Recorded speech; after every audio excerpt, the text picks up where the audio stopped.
हम इंटरव्यू लेते हैं। उसमें जो है IAS भी होते हैं, IPS भी होते हैं और प्रोफेसर्स भी होते हैं। बहुत पुराने और बहुत अच्छे फैकल्टी हैं हमारी, जामिया से भी हैं और दूसरी जगहों से भी है। हमारा PCS का रिज़ल्ट बहुत अच्छे रहे और हमने अब तक जो है 25 से ज़्यादा जो है अपने PCS पैदा करती है। दिल्ली राजधानी है, अच्छी खासी मुस्लिम पॉपुलेशन भी है। स्कूलिंग हमारी अच्छी नहीं है, इसलिए हमारे बच्चे जो है कंपटीशन से भागते हैं। जी अस्सलाम वालेकुम रहमतुल्लाह। आप देख रहे हैं मिल्लत टाइम्स में हूँ शमीम अनवर। इस वक्त मैं शाहीन बाग के सर सैयद एजुकेशनल जो IAS एकेडमी वहाँ पे हूँ, जो यहाँ IAS की तैयारी कराई जाती है। वैसे मैं आपको बताता हूँ कोचिंग्स वगैरह तो बहुत सारे होते हैं और सबका अपना अपना एक अंदाज़ होता है तैयारी कराने का, बच्चों को तैयार करने का, अफराद तैयार करने का। लेकिन जो sir Syed educational IAS academy है उसका भी एक अपना एक अलग अंदाज़ है।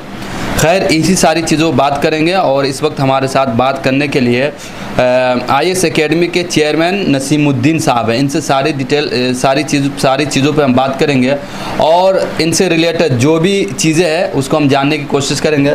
सर बहुत बहुत शुक्रिया आपका अपना कीमती वक्त मिल्लत टाइम्स को देने के लिए। ठीक है साहब, अस्सलाम वालेकुम।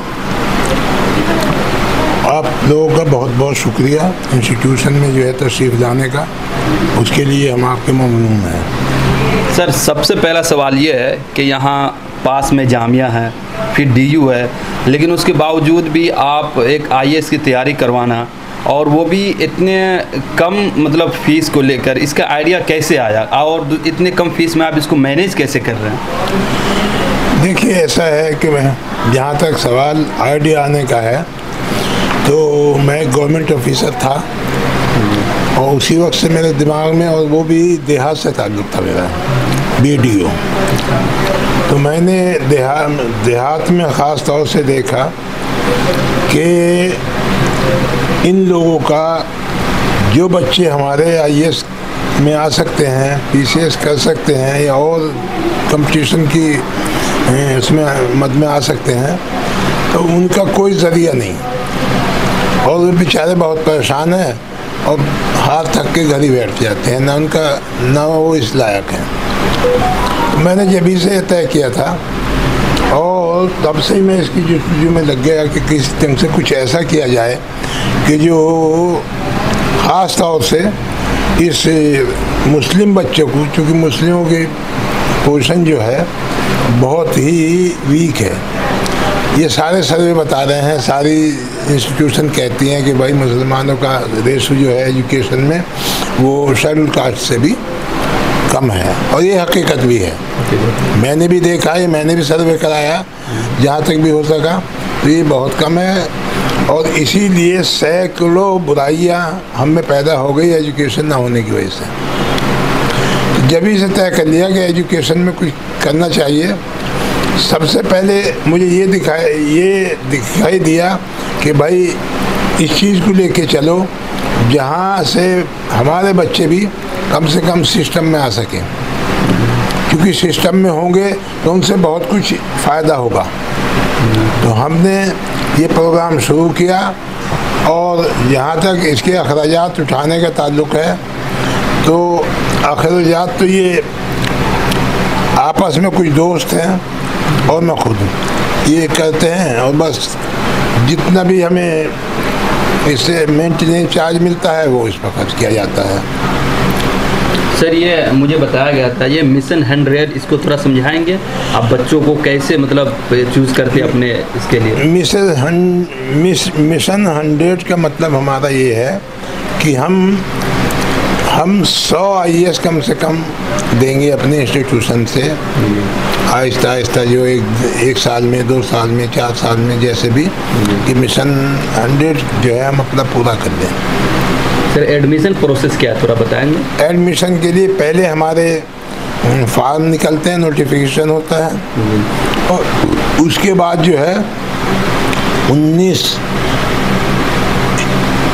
स्टेशन पर या 19 स्कूल में जगहों में मुख्तलिफ इज़ला में, मुख्तलिफ स्टेट में हम इसका एग्ज़ाम देते हैं, जिसमें हमारा कैलकटा है,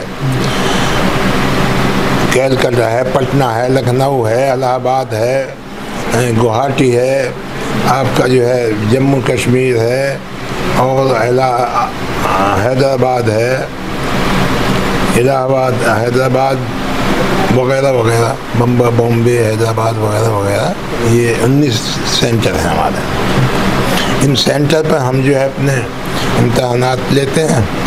उससे जो शॉर्ट लिस्ट स्टूडेंट होते हैं उनका हम फिर यहीं बुला के और एक्सपर्ट के साथ हम इंटरव्यू लेते हैं। उसमें जो है IAS भी होते हैं, IPS भी होते हैं और प्रोफेसर्स भी होते हैं जो उनका इंटरव्यू लेते हैं। यानी कि वो 19 सेंटर में जो बच्चे अच्छे नंबर से पास होते हैं उसको आप यहाँ बुलाते हैं। हाँ, फिर उनका यहाँ इंटरव्यू लेते हैं। हाँ, फिर उनकी स्टडी वगैरह शुरू करते हैं। जी हाँ, जो मेरिट में आते हैं वही उसमें लेते हैं। फिर आपका जो टीचर वगैरह वो किस तरह की बताएंगे? तो हमारी फैकल्टी दिल्ली की जितनी भी IAS कोचिंग है उनके मुकाबले में कम नहीं है।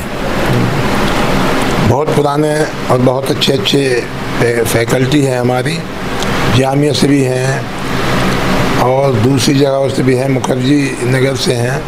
तो वही फैकल्टी है हमारी जो आपके बाजीराव में या इसमें दूसरे कोचिंग में हैं। सर रिजल्ट वगैरह को लेकर क्या मतलब? रिजल्ट हमारा PCS का रिजल्ट बहुत अच्छे रहे और हमने अब तक जो है 25 से ज़्यादा जो है अपने PCS पैदा कर दिए। IAS में हम थोड़ा कमज़ोर रहे, कमज़ोर कह लीजिए, या तो उसमें हमारे बच्चे जो है इंटरव्यू तक गए। इंटरव्यू तक? जी हाँ, चलिए बड़ी कामयाबी है ये। हाँ जी। और इसके अलावा ये कि हमारे पास जो बच्चे होते हैं वो बहुत ही लो लेवल के आते हैं। अच्छा। कम से कम वो इस लायक हो तो हम उन्हें बना ही देते हैं कि वो अच्छे कोचिंग में के कंपटीशन में जा सकें, जैसे जामिया। हम जो है बहुत ही फिक्रमंद थे क्योंकि आप अगर देखेंगे तो पूरे इंडिया में आपको 2-4 क्वालिटी स्कूल मिल जाएंगे। जैसे दिल्ली राजधानी है, अच्छी खासी मुस्लिम पॉपुलेशन भी है। स्कूल की पोर्शन ये है कि यहाँ 72 क्वालिटी स्कूल हैं, लेकिन एक भी स्कूल मोमडन नहीं, मुस्लिम नहीं है। तो हमारा मिशन ये है आगे इसके साथ साथ ही कि हम एक change of schools, quality school की, लाइक दिल्ली पब्लिक स्कूल है, डॉन बॉस्को है, सेंट जोसेफ है, सेंट मेरी है, सेंट थॉमस है, दोनों स्कूल है, इस टाइप के स्कूल जो है खड़ा कर सकें। और उसकी शुरुआत हमारी इसी अक्टूबर से, यानी 17 अक्टूबर सर सैयद डे पर इंशाल्लाह हो जाएगी। और चूँकि उसकी ज़मीन वमीन का सब इंतज़ाम हो गया है तो अब उसे सिर्फ खड़ा करना है। इसके लिए हम कौम से भी अपील करेंगे, सबसे अपील करेंगे कि इस काम को आगे बढ़ाइए, इसे भी। और आगे जो स्कूल की चयन, हमारा मकसद ये है कि हर तहसील में एक क्वालिटी स्कूल बन जाए जो स्कूल है। क्योंकि जब मैंने शुरुआत करी तो मैं ज़मीरुद्दीन शाह जो चांसलर रह चुके हैं, वाइस चांसलर रह चुके हैं, AMU का नसीम अहमद हैं, वो भी चांसलर रहे हैं वहाँ के, और कुछ लोगों से इंटेलेक्चुअल से मिला तो उन्होंने मुझसे ये पूछा कि भाई नसीम साहब ये बताइए कि हमारे बच्चे क्यों कंपटीशन से भागते हैं, कंपटीशन में बैठना नहीं चाहते, बैठ भी जाते हैं तो आते नहीं हैं, गिने चुने मुश्किल से वो आ गए 2-4%, बस इससे ज़्यादा नहीं आते। मैंने उनसे एक ही बात कही थी कि हमारा स्कूलिंग कमज़ोर है, स्कूलिंग हमारी अच्छी नहीं है, इसलिए हमारे बच्चे जो है कंपटीशन से भागते हैं। क्योंकि किसी भी कंपटीशन में 80% रोल स्कूलिंग का है, चाहे वो UPSC का कंपटीशन हो या उससे नीचे कंपटीशन हो।